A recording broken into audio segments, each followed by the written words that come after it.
নমস্কার বন্ধুরা, আমি মিন্টু। আমার ব্লগে তোমাদের সকলকে স্বাগত। আজকে সকালবেলা ঘুম থেকে উঠেই বাড়ির কোনো কাজ না করেই চলে গেছিলাম পড়াতে। পড়ি বাড়ি এসে বাড়ির কিছু টুকিটাকি কাজ যেমন বাসন মাজা, ঘর গোছানো করেই চলে গেছিলাম মাঠে। আজকে সকালে রান্না করিনি। ঠাকুমাকে বললাম, ঠাকুমা তুমি মুড়ি খেতে লাগো, আমি মাঠের থেকে বাড়ি এসে রান্না করব।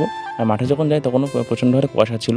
তারপর মাঠের থেকে বাড়ি এসে প্রথমে ভাত চাপিয়ে দিয়েছিলাম। ঠাকুমাকে জিজ্ঞেস করলাম, তুমি কিছু খেয়েছো? বললে হ্যাঁ, মুড়ি খেয়েছি। ভাত চাপিয়ে দিয়েছিলাম দুবারের মতো। সকালে আর দুপুরে খাওয়ার জন্য আলু সেদ্ধ ভাত বসিয়েছিলাম। তারপরে চলে গেছিলাম আমাদের কালী মন্দিরে। কালী মন্দিরে কালকে পুজো। কিছু মাটি ছিল, সেই মাটিগুলো আমি আর কিছু ভাই মিলে ছাড়িয়ে দিলাম। একটু পরে প্যান্ডেল করতে আসবে তাই। তারপরে বাড়ি এসে মাছ রান্না করেছিলাম। বাড়ির পাশে একটা দাদু কই মাছ দিয়ে গেছিলো, সেই মাছ রান্না করেছিলাম। আর যেহেতু কালকে পুজো, শীতলা মায়েরও পুজো হবে, সেই জন্য দুপুরে যেহেতু মাছ রান্না করা হয়েছিলো তাই সমস্ত কিছু ভালো করে ধুয়ে নিয়েছিলাম।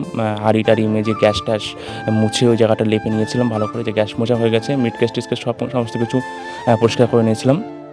আজকে রাত্রিরে আলু সেদ্ধ ভাত করব, রাত্রেই খাবো। আর ভাতে জল ঢেলে দেবো, কালকে সারাদিন পান্তা ভাত খাবো।